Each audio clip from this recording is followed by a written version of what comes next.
आपको याद होगा कोरोना काल के समय निजामुद्दीन मरकज और तबलीगी जमात को निशाना बनाया गया था। कोरोना काल के समय हर न्यूज़ टीवी चैनल पर तबलीगी जमात को लेकर प्रोपेगेंडा चलाया गया। ये प्रोपेगेंडा 15-20 दिन तक चला।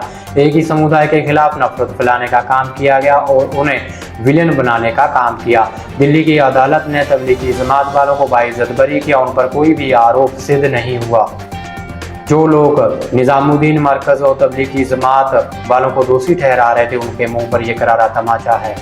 ये खबर आपको कोई भी न्यूज़ टीवी चैनल नहीं दिखाएगा और ना ही इस पर कोई डिबेट को लेकर चर्चा होगी। आइए आपको राजीव रंजन और प्रभाकर कुमार मिश्रा जी का वीडियो दिखाते हैं। वीडियो आपकी स्क्रीन पर। आज तबलीगी जमात की कहीं कोई चर्चा नहीं हो रही है। आपको याद है निजामुद्दीन का वो मरकज, तबलीगी जमात के वो लोग जो वहां इकट्ठा हुए थे मरकज में, और कहा यह गया जब 1000 लाख से कम देश में कोरोना के केस थे, तब कहा गया कि तबलीगी जमात के लोगों ने पूरे देश में कोरोना फैलाने का काम किया है।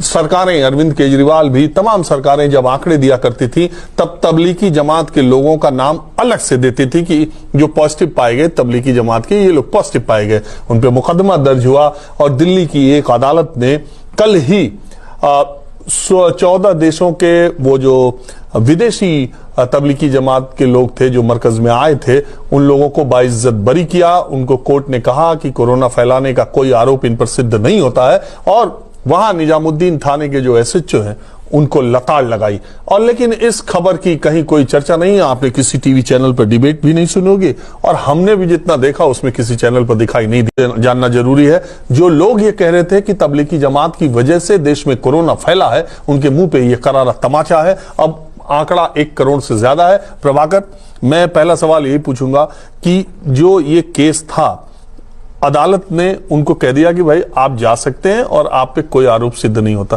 फिर जब ये आईओ की दलील जो वहां फटकार जो लगाई गई, वो किस तरीके से, जरा सा केस के बारे में बताइए।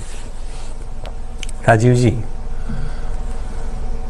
एक एक आदमी को याद है, और जो लोग बैठे हुए हैं, स्टूडियो में डिस्कशन नहीं हो रहा था, प्रत्येक हाउस होल्ड में, घर घर में प्रत्येक सदस्य इस बात पर चर्चा कर रहा था कि देश में कोरोना की बीमारी फैली है, महामारी फैली है, तो उसके लिए एकमात्र एक संस्था जिम्मेवार है, वो तबलीगी जमात। और निजामुद्दीन ऐसे लग रहा था कि चाइना से नहीं आया है, वो निजामुद्दीन के उस मरकज से आया है। और अफरा तफरी में आरोप तय किए गए, कोर्ट में चार्जशीट फाइल की गई, अदालत, निचली अदालत में मामला गया।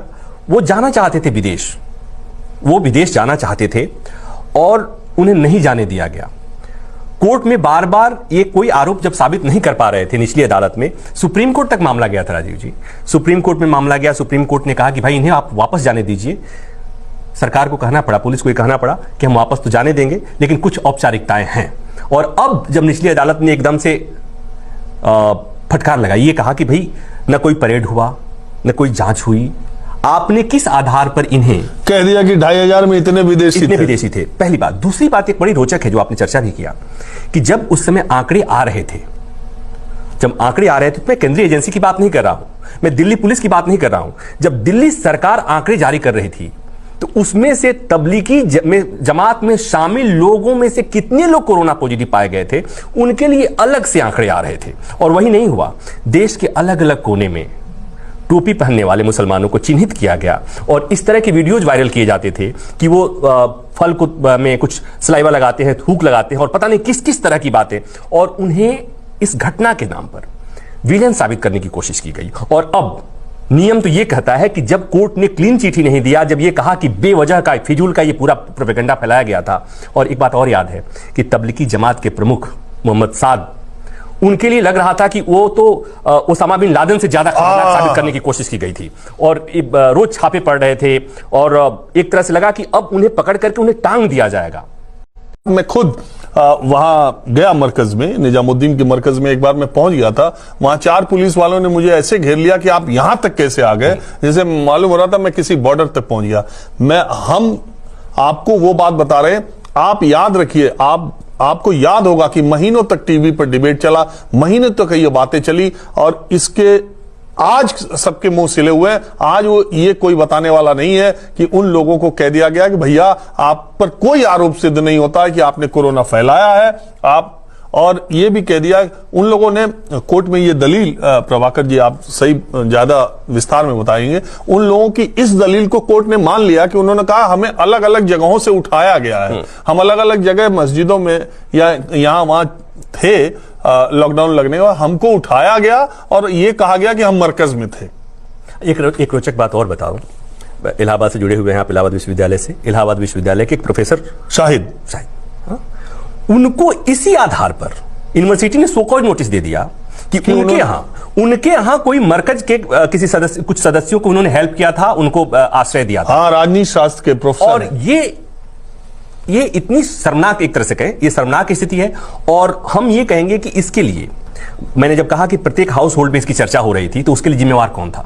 शाम के और दिन भर टेलीविजन चैनल में यही खबरें चल रही थी, दिन भर यही चल रही थी, और लोगों ने, घरों में बैठे हुए लोगों ने कर दिया कि भाई देश ने सत्यानाश हो गया, ये कोरोना की महामारी के लिए एकमात्र ये तबलीगी जमात के सदस्य जिम्मेवार हैं। और तबलीगी और मरकज के नाम पर देश में जितने मुसलमान हैं, वो चाहे बिहार के पूर्णिया की बात हो या भागलपुर की बात हो या इलाहाबाद की बात हो या कहीं की बात हो, सबको आतंकी खलनायक घोषित करने की कोशिश हुई। और आज नियम यह कहता है कि जब कोर्ट ने इस तरह की बात कही है तो सब जगह एक चर्चा होती, और कम से कम न्यूज चैनल वालों को तो यह बात खबर दिखानी चाहिए थी। इस चर्चा में बस इतना ही, लेकिन इतना याद रखिए कि अगर आपने भी तबलीगी जमात और मरकज को लेकर के अपने मन में दुर्भावनाएं पाली थी तो 2 मिनट आंख बंद करके आज थोड़ा विचार कीजिएगा। Thanks for watching this video. ऐसी और वीडियो के लिए हमारे फेसबुक पेज को फॉलो करें, यूट्यूब चैनल को सब्सक्राइब करें, साथ ही साथ बेल आइकन को जरूर प्रेस करें ताकि आने वाली हर वीडियो का नोटिफिकेशन आपको मिलता रहे।